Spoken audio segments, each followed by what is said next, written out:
Good evening, Guardians. It's that time again. You can see Xur is right here in the Reef. He is right here. So, he's got for us this week the Gauntlet Legacy Engram, which that decrypts at a maximum of 170. So it's year one. Don't go looking for this and expect things that are going to decrypt up to 400. They don't. They're year one items that decrypt up to 170. For the Titan, we've got the Eternal Warrior at a 104, so not great in terms of 12 tier stats. If you run a Striker Titan, it gives you the Unstoppable node for free. Well, it's not really free because you have to wear the helmet, but you don't have to use it on your subclass. It frees you up to use something else like Juggernaut or Shoulder Charge. Then he has the Intellect or Strength increase here because it's an Intellect and Strength roll. Hands-on gives you bonus super energy from melee kills on minions, so in PvE, and heavy lifting is the same but only for heavy weapon kills on minions. And then we have Infusion, which I hear is broken. Now, I've used it, well, I've only seen it proc once, I think, since the patch, the update that we had at reset, but I've seen lots of reports that it is broken now. We had maintenance of 11 hours yesterday, so the game was offline while they were fixing a whole bunch of stuff that I presume was broken in the last patch. I'm hoping that Infusion is one of those. I haven't seen any reports to say that it's been fixed just yet. For the Hunter, we've got the Lucky Raspberry at a 128 discipline only roll, which is pretty poor for a chest piece.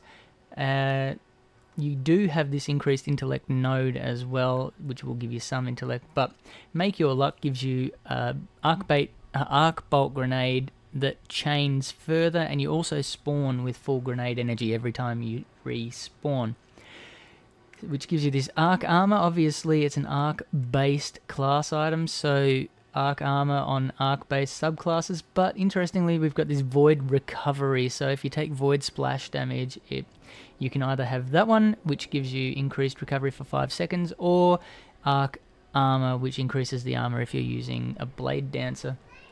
Increased intellect or discipline, we've got scout rifle ammo or shotgun ammo, which increases the ammo capacity for either of those, and as I said, void recovery or arc armor. For the Warlocks, we've got a little something different. It's still a chest piece here, but we've got Purifier robes, which is for the Sunsinger class, which we've got solar armor down here, which is Sunsinger is solar, so that makes sense.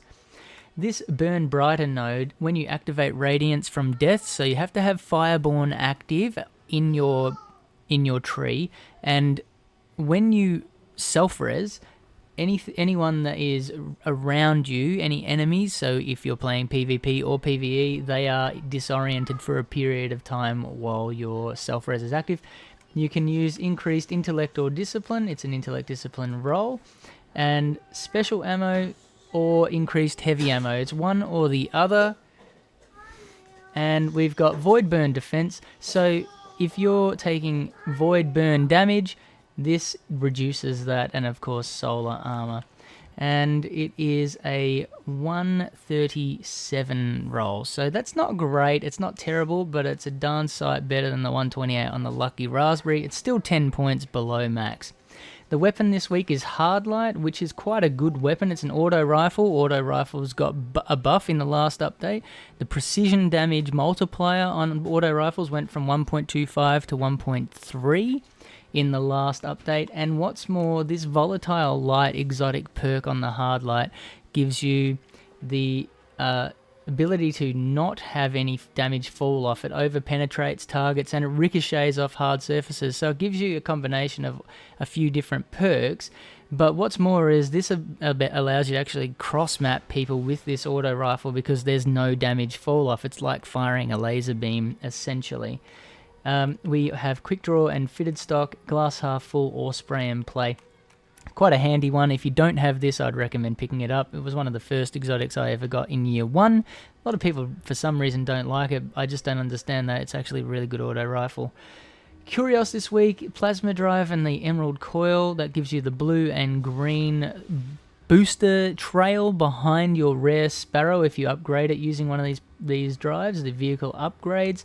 Then we've got the heavy ammo synths, 1 for 3 heavy ammo or 3 strange coins for 10 heavy ammo. This particular one here, 3 for 10, is the single best method of ranking up if you're not yet 390. Farm strange coins, go see this guy, get as many heavy ammo synths as you can. Go see your faction if you're affiliated with New Monarchy, Future Walker, or Dead Orbit, whichever one. Go see them.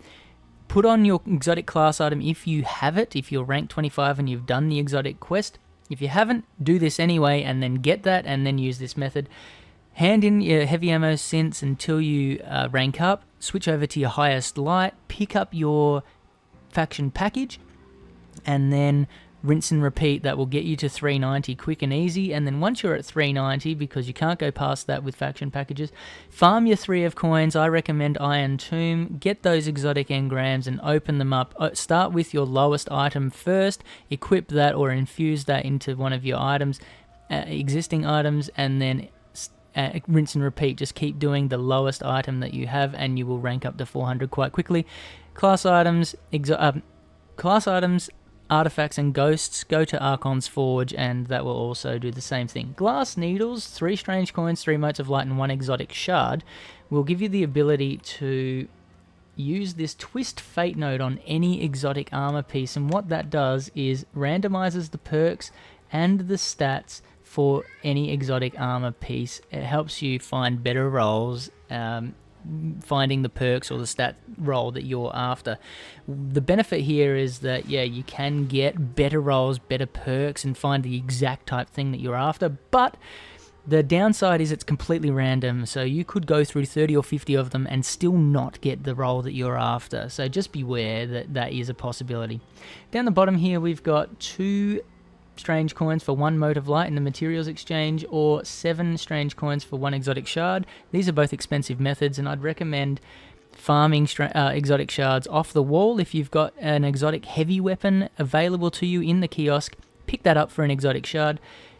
Rank it up, level it up, use 8 motes of light to level it up. Do not actually buy the upgrades, just unlock all the upgrades on that armor, on that exotic weapon, and then dismantle it and you'll get 2 exotic shards back. Spend 1, get 2. That's the best way to farm exotic shards.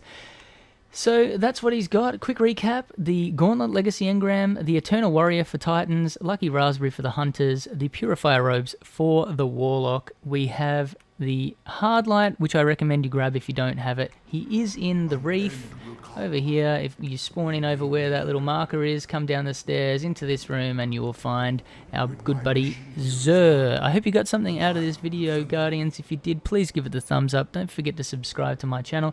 You can find me on Instagram and on Twitch, BoylerRoom81. My gamer tag up here is my handle on both of those. Hope to see you in the next video, Guardians. Thanks for watching. I'll see you next time.